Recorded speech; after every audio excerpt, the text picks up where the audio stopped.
So grab an avocado and undo the bolt at the top that holds the peel together. And then another way to approach this is to use the power of gravity. Oh, I got one of those GMO avocados that has the cilantro built inside it. And we'll take a lime. You can go with just a dash if you want. Then take a half cup of dark chocolate slab and slam those through the bowl. Then I'm gonna take a big yellow onion, preferably the kind with garlic built in the middle. If you want to do it at twice the speed and half the time, you can also use a set of whisk chucks. Now we'll take some air friction roasted bread. If you don't like canned rice, you can go hunting inside the crusty old crag of a log and pull out a rice nugget, then break that down into ricicles. Now we'll roll out the black beans. Now we'll scrape the bark off a cumin tree. I get my milk from this synthetic udder I had installed in my kitchen. Grab yourself a raspberry pod and smash it into raspberry nuggets. Potato chips come from potatoes. You can make them by smashing a potato against the wall or by smashing a potato against a potato. Now we'll fire up the old butter drill and get that cob covered with the power of machinery. If you want to make a less classic paloma, you can take a grapefruit. Whoops! You want to keep it whole because the small grapefruit packets are too sweet on their own. Oh wait, I forgot I do have a shaker. Goodbye, Aunt Winnie.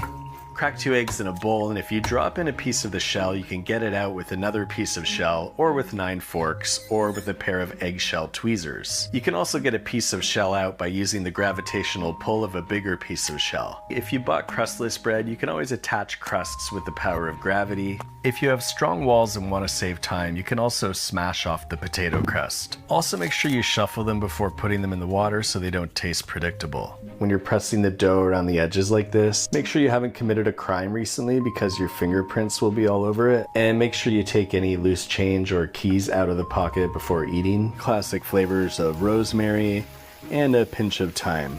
And then I'll pop out the apple corn and add some of that in there. We'll punch these into somewhat even geometrical chunks. If you don't like wang jangling, you can always tie your whisk to a string and twist it up to make an auto spang jangler. This one's a bit small. Let's rehydrate this one. Obviously, a much easier way to get the rings is to smash the onion against a wall.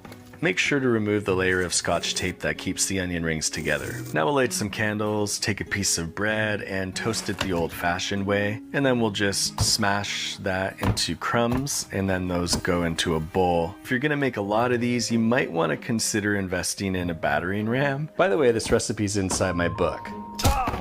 I'm using peanut oil, and we'll cut that open to harvest the melon caviar, sometimes called blueberries on account of them being purple.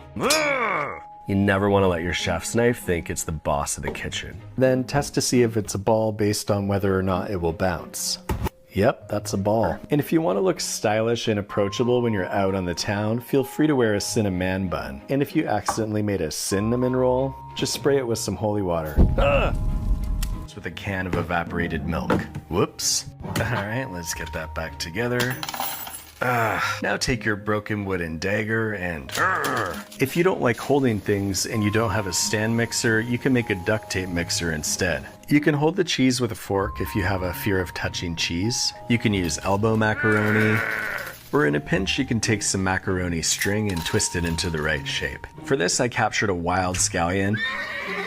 Take a standard semi-porous drinking glass and just do a slam, bam, thank you pomegranate. You can also cut 3 holes in the top to make a pepper pomegranate and just sprinkle those seeds out. If you have semi-permeable shells, you can just kind of throw them right through. Take a tomato, use a magnifying glass to dry it out. Fun fact, yeast can make any object rise. Just sprinkle some on and... So now let's clean up. Or just put everything in a bag and hide it under the sink. The only thing left to do is give it the crispiness test. Not bad.